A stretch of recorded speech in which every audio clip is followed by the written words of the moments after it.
6, 11, 16, or 18 go on to get genital warts or cervical cancer. I don't have that exact number for you. Is it true that like men actually like carry it, but then the women, it actually shows up on the women for if it's the genital warts or not, that it doesn't actually show up on the men? Is that true or? It's both. I mean, again, it's, females can infect males, males can infect females. I'm not aware of, say, I mean, just by the, anatomy alone, it's a lot more easy to tell if a male has a genital wart than, say, a female. I mean, even a lot of times, in terms of pelvic exams, those have been delayed to a later and later age as well. So, obviously identifying things like genital warts on a male is going to be a lot easier than, say, a female. But, no, it's not that, it's not that only the males carry it and they give it to the females, or, it can obviously be passed both ways.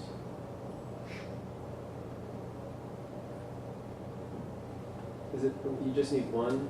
If it's a shot, they need one shot? Or It's a series of 3. Yep, three. so 0, 2, and 6 months. And it just can't be sooner than that.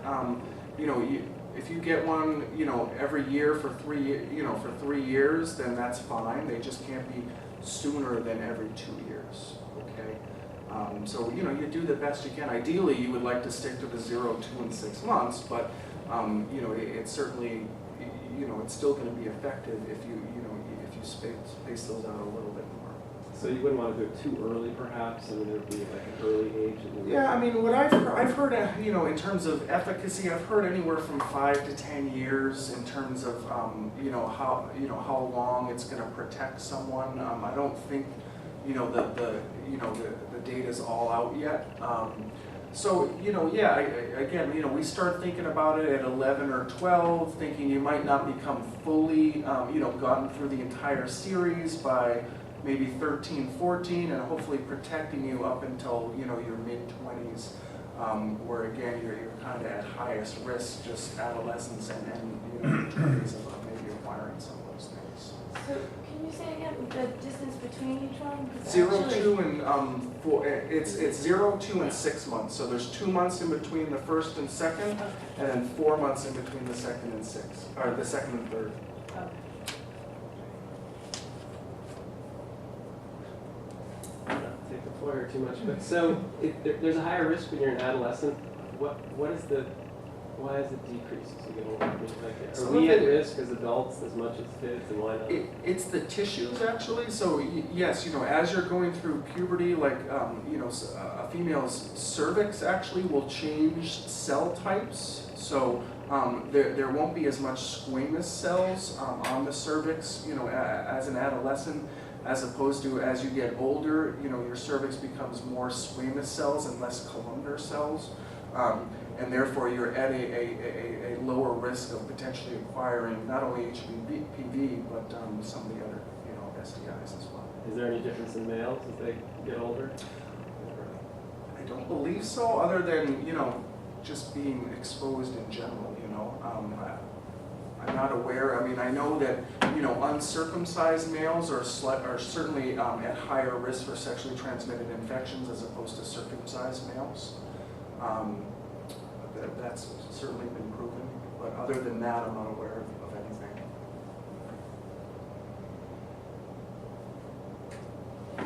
I changed topics. I got my card about I had learning about sex from friends. I could maybe share a little stories for you. That was a little eye-opening for me. I coach my son's hockey team and have for many years, and one of the unique things of hockey is you have a locker room, and the kids definitely feel as though that's a bit of a safe haven for them, and they tend to come to the locker room and I think feel released from their parents. So this past season, first practice, I was in the locker room, and sometimes I think the kids forget that a coach is a parent, and so it's tying my skates, and there was 5 or 6 of the boys having a conversation that was very, very eye-opening for me.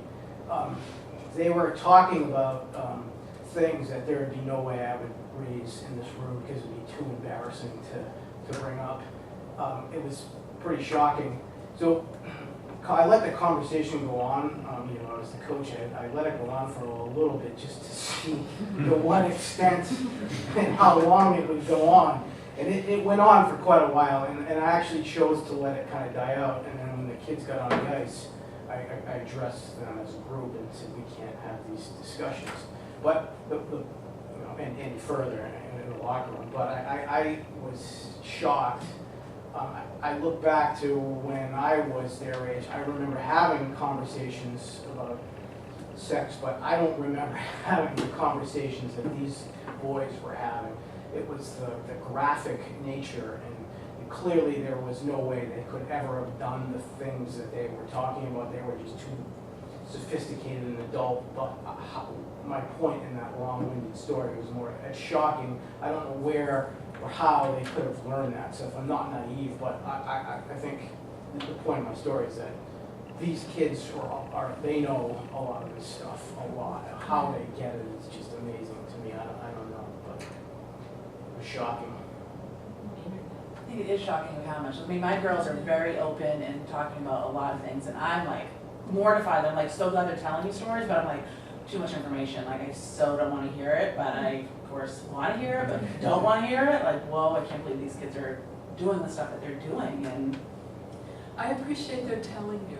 I do too, That but the door it's, is open for communication. yeah. But then how do you deal with it? I'm just honest, and I talk to them about it as much as in my head. I'm like, oh my Lord, I can't believe you just told me the story. But we do have a very good open relationship with Good our for house. you. Keeping communication open is so important, even if it's hard. Right, they're obviously comfortable to tell me these stories, and then I'll tell her, like, just so you know, this is what the kids are doing out there, or, you know, and there are so many parents that are naive that don't realize that their kid is the one that is. Well, all the stuff in the Someone's paper too, the last year, the middle school, kids getting caught, the teachers, and my daughter would have to go home and ask me things that she didn't know, and I didn't want to tell her, you know, I don't want to say the word, but what's this mean? Right, you want them to be naive for so long, and they Right, do. but then it's like, you know, everybody's saying this, and what does this word mean? So it's kind of, we've always tried to shout at her, but it's hard, because you don't want to be, you know what I mean? It's just, and it's in the paper, kids get caught in the bathroom, and she says, so-and-so said so-and-so did this, I can't believe it, what does that mean? I didn't even know. So it's just hard to know. Well, even the iPhones with the kids now, and I don't think parents realize what they can get on the porn sites, and they're doing that in the schools, in the lunchroom. They're going on porn sites and showing other kids things, and it's definitely out there, and parents aren't. And even aware on of what they say. TV, I've had the lock on my cable box for years, and she has friends that come over and say, before they go to bed, I go to bed, they say, which I don't really sleep, which I sleep over, I'm in my room and I'm not really sleeping. And she'll say, her friends will say, yeah, could you give me the code for your cable box? And I'm like, no, what did you want to watch? Or I want to watch Jersey Shore, we don't watch that at my house. You know, so it's like, I do things like as much as I can, and careful where I let her go, because you don't always know.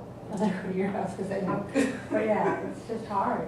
I appreciate there's a degree, trying to have some control is good, but there's a degree you don't have any. Exactly, like this And lunchroom, it's she really said, the tricky, or lunchroom, the even birthday the party. graphic details in the newspaper stories. Yes. Reading the Portsmouth Herald, I'm thinking, Well, when that teacher very got in trouble, and all the graphic. kids loved him, he was the best, he was a basketball coach, and it was, they'd read in the paper online, and they're like, somebody put it on Facebook or Instagram or whatever, and they read it. Right, then on ends up their talking phone. their whole battle of if they, Yes. you know, oh, this girl's this way, or this Right. guy's this way, and then that whole topic of different things Right, gets I know brought you've been up able to with protect them. them for so long, but you're right, it's just kind of, yeah. So I think another question in my mind is how do you give them the tools to deal with whatever comes up or whatever comes their way? And I think one thing is helping them value themselves, because you don't take care of something you don't value. So part of being self-protective, part of taking care of yourself is valuing yourself. I think another thing that I'm suspecting in different ways you're all doing is helping them have a future view, not just in the moment. How will this affect my future? Which is very hard with teens, because they tend to be unwisely fearless, and they live in the present. We often teach children through fear, don't touch the stove, you'll get burned. But if you're fearless, you don't care, or you don't realize there's an impact, or you don't think ahead, what happens if? What will be the consequence of this action? And I think even if there aren't specific discussions about sexuality, one information blurb, I think of information blurbs more than discussions these days with youth, is to think about the results of your actions, be smarter, use your smart brain, whatever, connect your thoughts and your feelings, think ahead, value yourself in whatever ways you communicate that to your child. Information is part of it, but it's not usually enough. You have to want to use it, you have to be motivated to apply it. And you do that by, you teach your children about that by how you relate to them.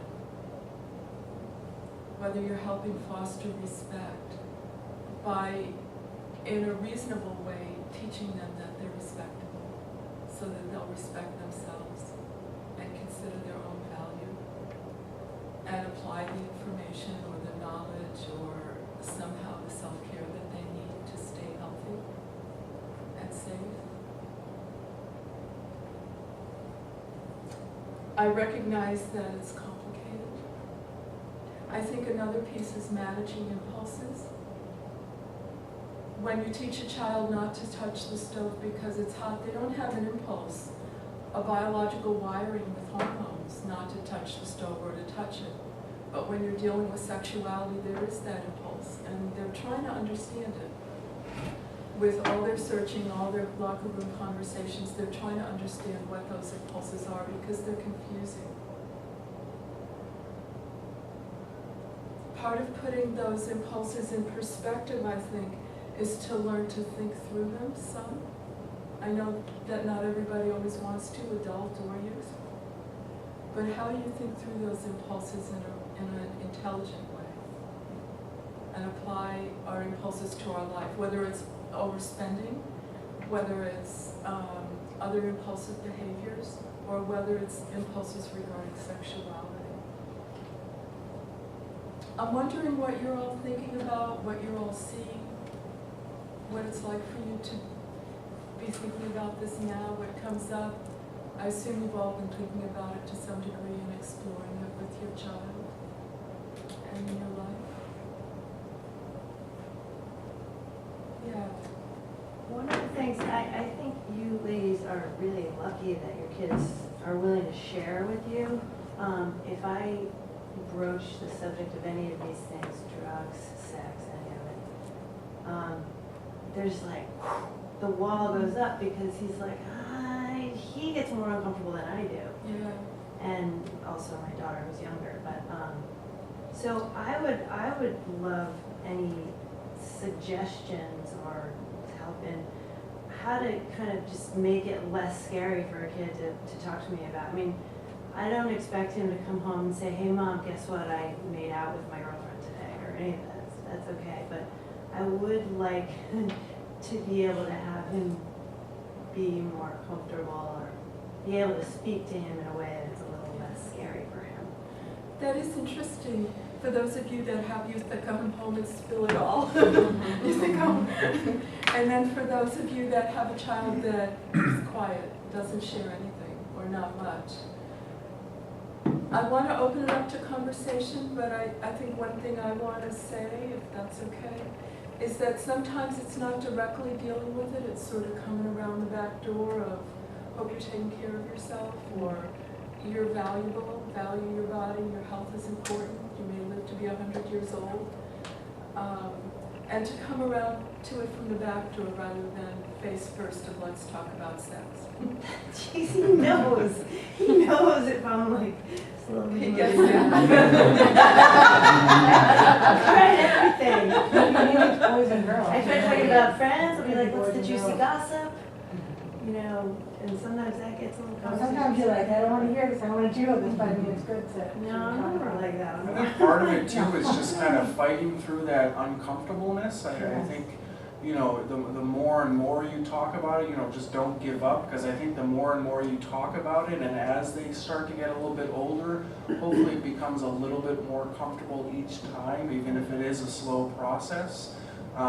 So, you know, almost, you know, accepting the fact that it might be very uncomfortable in the beginning, and you're going to be uncomfortable, and he or she is going to be uncomfortable, trying to accept that as normal as opposed to, our natural reaction is just to kind of shy away from anything that's uncomfortable. But like I said, some of it, some sinks in each time. There's so many opportunities just in your daily life to kind of ask your child, hey, what do you think about that? These stupid Cialis commercials or any, that's an, hey, what do you think about this? There are many opportunities to kind of just touch base with your child and see what they're thinking about certain things. What are you doing? What's happening for you again? Well, I just wanted to comment that I found with my son that it's really small nuggets, and it's talking about like when something comes out in the paper about the middle school, that's the back door. That's having a short conversation, because even that he can't tolerate very long. But I always just do these little, like, one sentence, 2 sentences, and then we're on to something else. And I do think it sinks in, but can't do it directly anymore at all. Right. Yeah, we're past that. Yeah. Just going, my wife and I had this discussions. I know at one point there was a program at South Church Yeah. for, it was for 5th graders, Yeah. first sexual issues. And I felt it was too young for that. And maybe my son's mature in some ways and immature in others. I don't think he's even thought about holding a girl's hand yet. But what my concern with is how far to push some of these issues is there's so much stresses in these kids' lives right now. They're getting so much pressure on so many fronts that I feel I didn't have in 7th grade. Maybe I did, but it feels like between school and peer pressure and sports, it just feels elevated from what I experienced. Am I going to go ahead and add another stressor to him in terms of sexual diseases and whatnot at an age where he's not even ready to hold a girl's hand yet? Now I know there'll be a time to do that, and you want to be one step ahead of it, but I'm always trying to struggle with how much do we throw at him that he can handle right now without him. Now he doesn't want to ever hold a girl's hand because he's afraid he's going to get some disease. And he doesn't understand sexual diseases because he doesn't really have the concept of sexual intercourse yet. It's ideas, but I'm just trying to figure out when he's actually ready, so you say it and he can actually process it, absorb it, and it means something to him.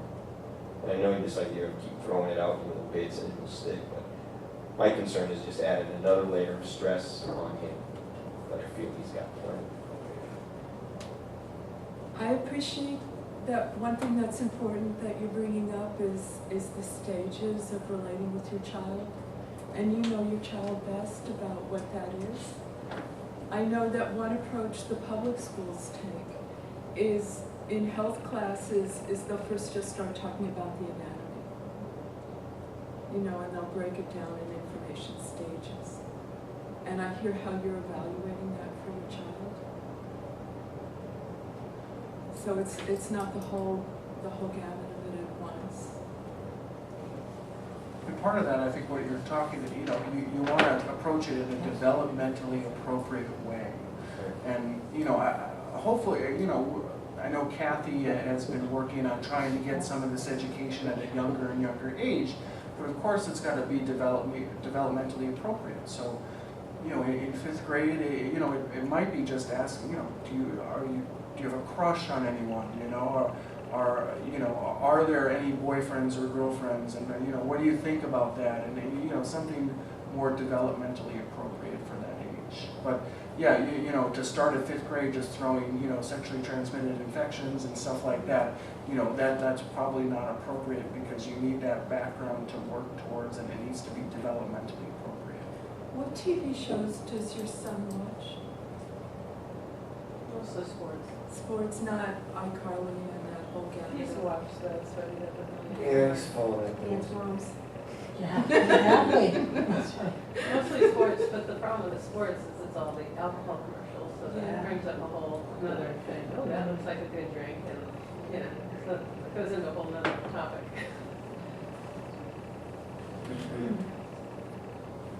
And I'm sure there's 7th graders who are ready for a good hard discussion.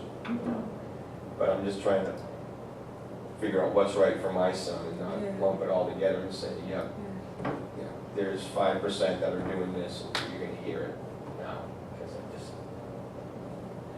it's that whole balance. My, I don't know your son, so I don't know where he is, but I also feel like our kids probably know a whole lot more than we know, that they know.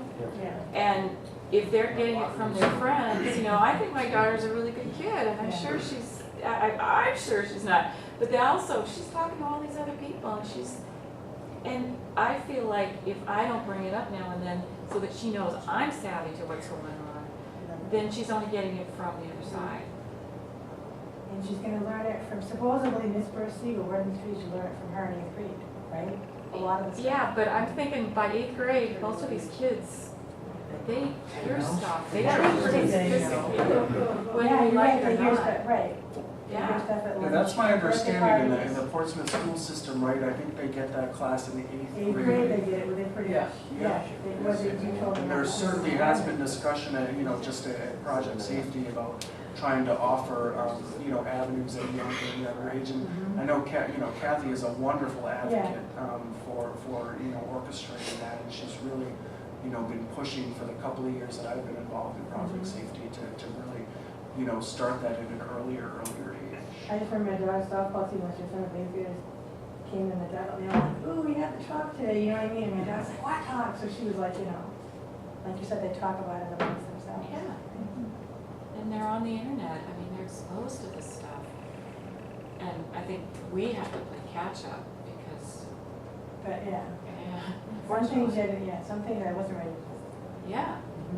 Does anyone remember that song, something like Disco Stick or something like that? Yes. Oh, quite a few years ago. My son was in 3rd grade. Yeah. 3rd grade.